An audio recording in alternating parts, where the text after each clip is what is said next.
নমস্কাৰ ফেচবুক লাইভৰ এই অনুষ্ঠানলৈকে আদৰণি জনাইছোঁ আপোনালোক সকলোকে জেকেট হাতত লৈ আছোঁ এঘণ্টা পিছত মই দেভোজলৈকে উৰা মাৰিম আৰু মই অলপ আগতে খবৰ লৈছিলোঁ দেভোজত এতিয়া -8 ডিগ্ৰীলৈকে ঠাণ্ডা আছে আপোনালোকে অনুমান কৰিব পাৰে যে -8 ডিগ্ৰী মানে কিমান ঠাণ্ডা হ'ব যি নহওক এটা আমাৰ ৰাজ্যখনৰ বাবে এটা বিৰল গৌৰৱৰ ক্ষণ যে ৱৰ্ল্ড ইকনমিক ফৰামৰ দৰে এখন বিশিষ্ট প্লেটফৰ্মত য'ত নেকি গোটেই বিশ্বৰ উদ্যোগপতিসকল আহে পলিটিচিয়ানসকল আহে ইণ্টেলেকচুৱেলসকল আহে ইকনমিষ্টসকল আহে তেনেকুৱা এখন প্লেটফৰ্মত এইবাৰ প্ৰতিনিধিত্ব কৰিবলৈ অসমে সুযোগ পাইছে মই পুনৰ এবাৰ আপোনালোকৰ সকলোৰে শুভেচ্ছা বিচাৰিছোঁ যাতে অসমৰ বিষয়ে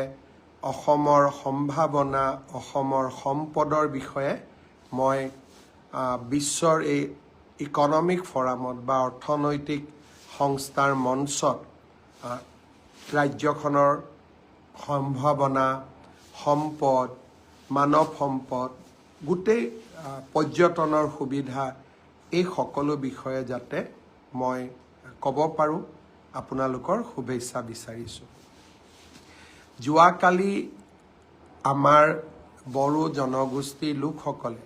বা মোৰ বড়ো ভাই ভনীসকলে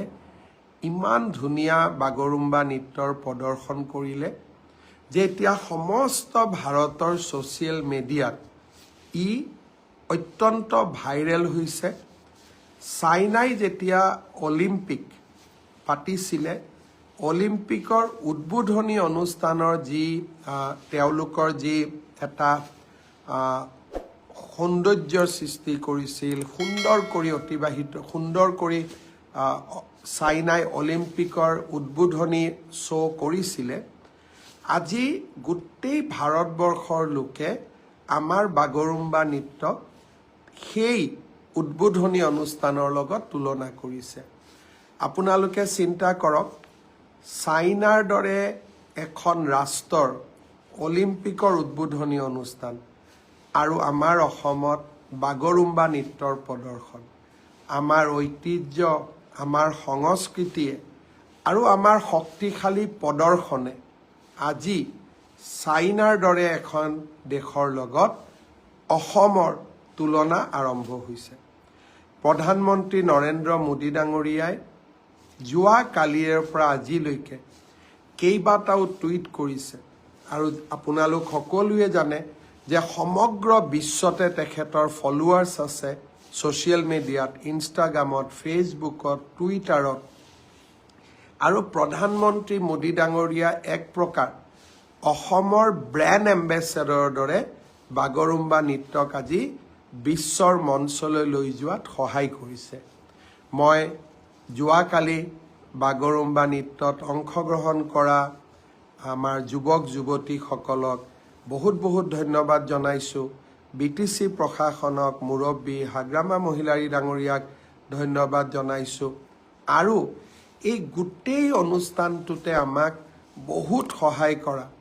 বড়ো সমাজৰ আটাইকেইটা জাতীয় সংগঠনক মই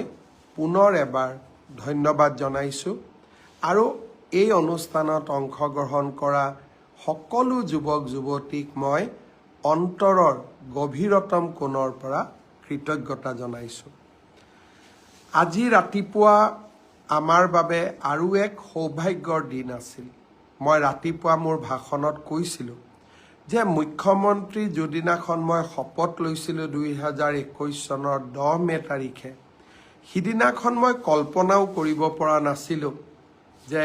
মোৰ মুখ্যমন্ত্ৰীৰ কালত অসমত ছেমি কণ্ডাক্টৰ আহিব মোৰ মুখ্যমন্ত্ৰীৰ কালত অসমত ইউৰিয়া এমনিয়া ফেক্টৰী আহিব 3200 মেগাৱাটৰ থাৰ্মেল পাৱাৰ প্লেণ্ট আহিব বাঁহৰ পৰা ইথানেল নিৰ্মাণ হ'ব আৰু গুৱাহাটীৰ ৰিং ৰোড কাজিৰঙাৰ এলিভেটেড কৰিডৰ এয়া মোৰ কল্পনাৰ বাহিৰত আছিলে অহা ফেব্ৰুৱাৰী মাহত গুৱাহাটী উত্তৰ গুৱাহাটীৰ মাজত ব্ৰহ্মপুত্ৰৰ দলঙো উদ্বোধন কৰিম যোৰহাট মাজুলী দলঙৰ কামো কেইটামান দিনৰ পিছতেই পূৰ্ণ গতিত চলিব আৰম্ভ কৰিব এতিয়া মই অপেক্ষা কৰিছোঁ কেন্দ্ৰীয় কেবিনেটৰ অনুমোদনৰ বাবে যোৰহাট আৰু নুমলীগড় আৰু গোলাঘাটৰ মাজত টানেলৰ যিটো আমাৰ প্ৰস্তাৱ তাৰ অনুমোদনৰ বাবে মই অপেক্ষা কৰিছোঁ আজি মই যোৱাকালি অত্যন্ত দুখো পালোঁ যে কংগ্ৰেছ দলৰ সভাপতি সাংসদ গৌৰৱ গগৈ ডাঙৰীয়াই এই এলিভেটেড কৰিডৰটোৰ বিৰোধিতা কৰিছে 2019 চনত বৰ্তমানৰ নেশ্যনেল হাইৱেটোৰ কাৰণে বানপানীৰ সময়ত কাজিৰঙাত 1300 জীৱ জন্তুৰ মৃত্যু হৈছিল প্ৰতি বছৰে 300-400 জীৱ জন্তুৰ মৃত্যু হৈয়েই থাকে বানপানীৰ সময়ত আৰু বানপানীৰ সময়ত আপোনালোকৰ মনত আছে আমি যেতিয়া ট্ৰাকবিলাক ডাইভাৰ্ট কৰি দিওঁ তেজপুৰেদি মানুহৰ কিমান ক্ষতি হয়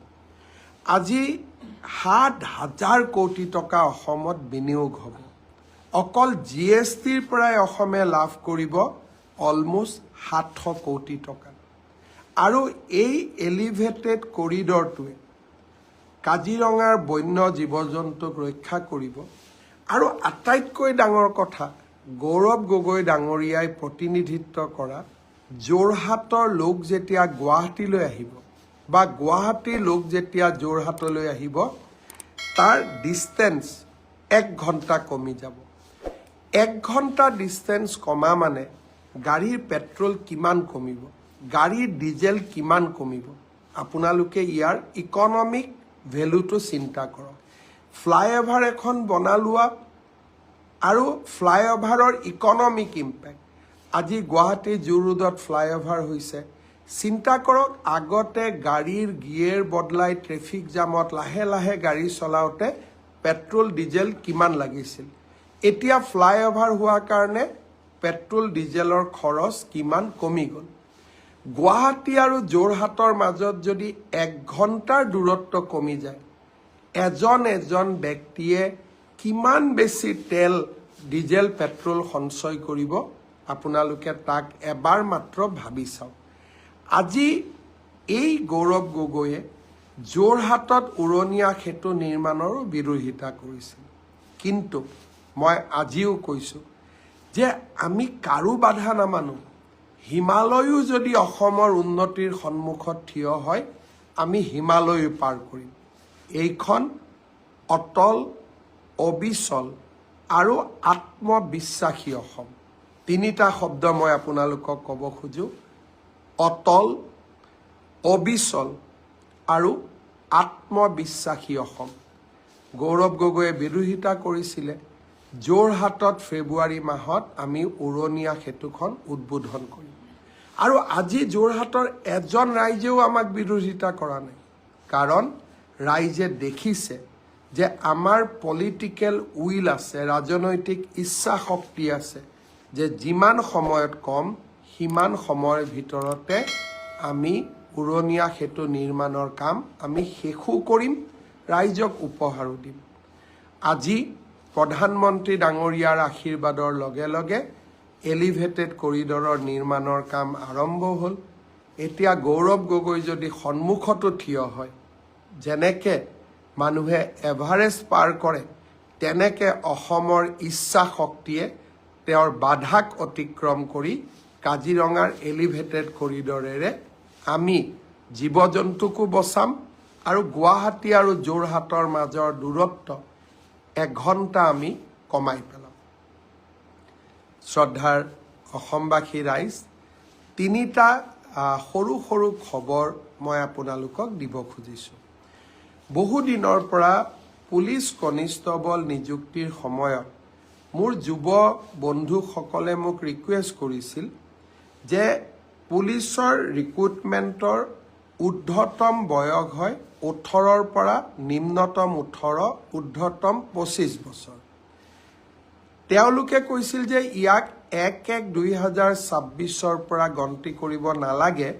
1-1-2025 পৰা গন্তি কৰিব লাগে। যদি আমি 1-1-2025 পৰা ইয়াক গন্তি কৰোঁ, তেতিয়া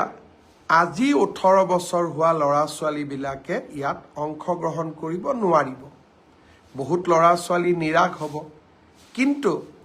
1-1-2025 বয়সৰ সীমা নধৰা কাৰণে যিসকলে 25 বছৰ অতিক্ৰম কৰি 26 বছৰত ভৰি দিব, তেওঁলোকো ডিপ্ৰাইভ হ'ব। তেওঁলোকে মোক দুখেৰে জনাইছে। সেয়েহে আজি অসম চৰকাৰে সিদ্ধান্ত গ্ৰহণ কৰিছে যে পুলিচৰ ৰিক্ৰুটমেণ্টৰ বয়স আমি 25 বছৰৰ পৰিৱৰ্তে 26 বছৰ কৰিম। অৰ্থাৎ এতিয়া নিম্নতম বয়স 18 বছৰ হ'ব, ঊৰ্ধ্বতম বয়স 26 বছৰ হ'ব। ইয়াৰ ফলত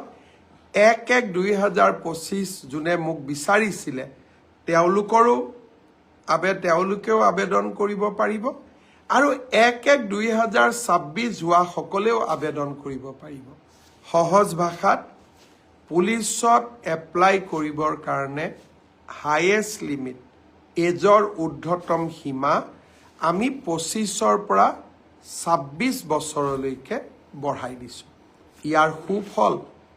মই ভাবোঁ আপোনালোকে লাভ কৰিব। আৰু পুলিচত আবেদনৰ সময়ো আমি 15 দিন বঢ়াই দিম, যাতে সকলো কেণ্ডিডেটে সোনকালে আৰু সময়মতে আবেদন কৰাত কোনো অসুবিধা নপৰে। দ্বিতীয়তে, কেইটামান দিন আগতে মই আপোনালোকক কৈছিলোঁ যে আমাৰ তৃতীয় আৰু চতুৰ্থ শ্ৰেণীৰ কৰ্মচাৰীসকলে যাতে মিউচুৱেল ট্ৰান্সফাৰৰ সুবিধা ল'ব পাৰে, তাৰ বাবে আমি স্বাগত সতীৰ্থ পৰ্টেলটো আৰু এবাৰ মুকলি কৰি দিম। আজি মই আপোনালোকক আকৌ জনাব খুজিছোঁ যে এইবাৰ এডিআৰিত যোগদান কৰা কেণ্ডিডেটসকলকে ধৰি সকলো চৰকাৰী কৰ্মচাৰীক বদলিৰ বাবে আবেদন কৰিবলৈ সুবিধা দিবলৈ স্বাগত সতীৰ্থ পৰ্টেলটো আমি ফেব্ৰুৱাৰী মাহৰ প্ৰথম সপ্তাহত মুকলি কৰি দিম। বহুকেইজন প্ৰাৰ্থী ইয়াৰ পৰা উপকৃত হ'ব। তৃতীয়তে, এডিআৰি পৰীক্ষাৰ বাবে দিব্যাংগ যিসকল লোকে আবেদন কৰিছিলে তেওঁলোকে মোক কৈ আছে আমাৰ ছেকেণ্ড টাইম মেডিকেল হ'ব লাগে। মই ৰাইজৰ কথা শুনি চলোঁ। ছেকেণ্ড টাইম মই মেডিকেলৰ সুবিধা এটা আপোনালোকক আকৌ দিম। কিন্তু যদি আপোনালোক দিব্যাংগ নহয়, দিব্যাংগৰ কোটাত কিন্তু আমি আপোনালোকক চাকৰি কৰাৰ সুবিধা নিদিওঁ। সেইটো ক্ষেত্ৰত মোক হেঁচা নিদিব। কিন্তু আপোনালোকে যিহেতু কৈছে যে আৰু এবাৰ আমাক চেক আপ কৰাৰ সুবিধা দিয়ক, নিশ্চিতভাৱে আমি আপোনালোকক সেই সুবিধা প্ৰদান কৰিম, যাতে আপোনালোকে আৰু এবাৰ এই ব্যৱস্থাত বা আৰু এবাৰ যদি আপোনালোকৰ প্ৰথমটো ডাউট আছে, আৰু এবাৰ যাতে আপোনালোকে সোনকালে আবেদন কৰিব পাৰে। ভেঞ্চাৰ স্কুলৰ শিক্ষকৰ পৰ্টেলটো মই খুব সোনকালে মুকলি কৰি দিবলৈ শিক্ষা বিভাগক মই জনাইছোঁ। মই বিশ্বাস কৰোঁ যে ৰণোজ পেগু ডাঙৰীয়াই খুব সোনকালে ভেঞ্চাৰ স্কুলৰ আবেদনৰ পৰ্টেলটো মুকলি কৰি দিব। আজি মই বিশেষ আপোনালোকক আমনি নকৰোঁ, কাৰণ ময়ো যাব ওলাইছোঁ। আপোনালোকে আশীৰ্বাদ কৰিব যাতে সুকলমে আপোনালোকৰ গৌৰৱ, আপোনালোকৰ স্বাভিমান, আপোনালোকৰ অহংকাৰক মই প্ৰতিনিধিত্ব কৰিব পাৰোঁ আৰু অসমলৈ সুন্দৰভাৱে উভতি আহিব পাৰোঁ, যাতে ৰাইজৰ সেৱাত আৰু কাম কৰি যাব পাৰোঁ। মোৰ অনুপস্থিতিত যদি কিবা কাৰণত অসম কেবিনেটৰ বৈঠক অনুষ্ঠিত কৰিবলগীয়া হয়, মই 24 তাৰিখে ৰাতিপুৱাই গুৱাহাটীত আহি পাম। কিন্তু আজিৰ পৰা 24 তাৰিখলৈকে যদি কিবা কাৰণত অসম কেবিনেটৰ বৈঠক আহ্বান কৰিবলগীয়া হয়, তেতিয়াহ'লে তাত আমাৰ মন্ত্ৰী ৰঞ্জিত দাস ডাঙৰীয়াই সভাপতিত্ব কৰিব বা অধ্যক্ষতা কৰিব। আনহাতেদি মই 24 তাৰিখে ৰাতিপুৱা উভতিও আহিম। গণৰাজ্য দিৱসত আমি সকলোৱে আকৌ লগ হ'ম। পুনৰ এবাৰ প্ৰধানমন্ত্ৰী ডাঙৰীয়াক তেওঁৰ সফল অসম ভ্ৰমণৰ বাবে আমাৰ প্ৰতি দেখুওৱা আশীৰ্বাদৰ বাবে, সহযোগিতাৰ বাবে, অসমৰ প্ৰতি দেখুওৱা অগাধ ভালপোৱাৰ বাবে তেখেতক মই ধন্যবাদ জনালোঁ। বাগৰুম্বা নৃত্যত অংশগ্ৰহণ কৰা যুৱক যুৱতীসকলক মই আকৌ এবাৰ শুভকামনা জনালোঁ। এক্সপাৰ্ট কমিটিক শুভকামনা জনালোঁ। সকলোকে মই মোৰ প্ৰণাম জনালোঁ আৰু আপোনালোক সকলোকে মোৰ আকৌ এবাৰ শুভকামনা জনালোঁ। বহুত বহুত ধন্যবাদ। জয় হিন্দ, বন্দে মাতৰম, জয় আই অসম।